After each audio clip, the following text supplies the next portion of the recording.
Hi, I'm Chris Baker, lead writer at Zen Studios for Circus Electrique, our upcoming Big Top themed RPG. Here with a quick gameplay overview.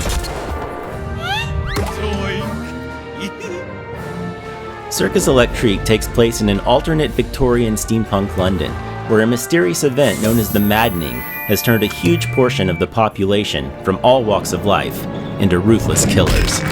Yet somehow, the Maddening has had no effect on performers from the Circus Electrique, and their unique talents are pretty much the only hope for saving the city, maybe even the world.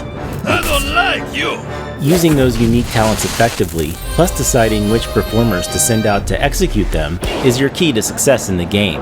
As you work your way through the city map, you'll often encounter attacks from those who have succumbed to the Maddening, unfortunate Londoners whom the press has taken to calling the Vicious.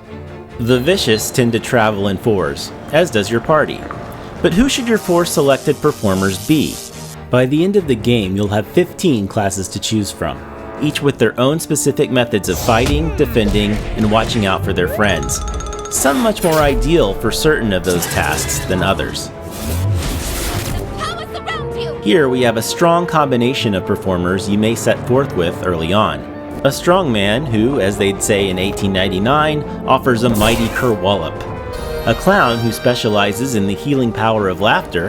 An escape artist, also adept at the art of capturing enemies in place. And of course, a fire blower, who blows freaking fire. Notice how they're positioned. Positioning is a core strategic consideration in Circus Electrique, and we'll let Balthazar the strongman here show you why that is. As you can see from the dots right here, Balthazar quite likes it here in the first position, and all but 2 of his skills can be used here. He can only use his Spine Breaker attack here in the first position, or in position 2. And if he lands it, which is not a sure thing, mind you, it'll mean some crippling damage to one opponent. But what if it makes more sense for him to be able to put the hurt on multiple enemies in one move, if for substantially less damage? His Boomerang skill can do that, but he'll need to move back to position 3 or 4 to use it. It may cost you a couple turns to move Balthazar to position 3 from the front, but maybe it's worth it. Or maybe it's not. Such moments of strategy are entirely up to you as the player. You're very flammable! Certain character types have skills that can rapidly affect positioning, both within your party and against the Vicious. Positioning is part of your enemy's effectiveness too, after all. Another thing to consider is the devotion level of a performer, which more or less equates to the character's morale.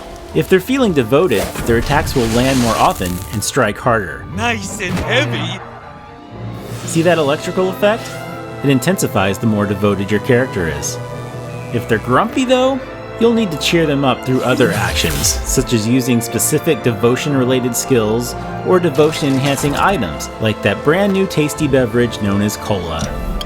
Better than a bandage. Otherwise, you're not going to be too happy with their results. If they get too depressed, they may have completely had it with you and choose to leave the circus altogether. Of course, there's also a circus going on during all of this. The show must go on after all. And planning a performance is also very important to earning the resources you'll need to figure out how the Maddening started and how to stop it. Thank you for joining me today. Be on the lookout for Circus Electrique when it hits PC and all your favorite consoles later this year.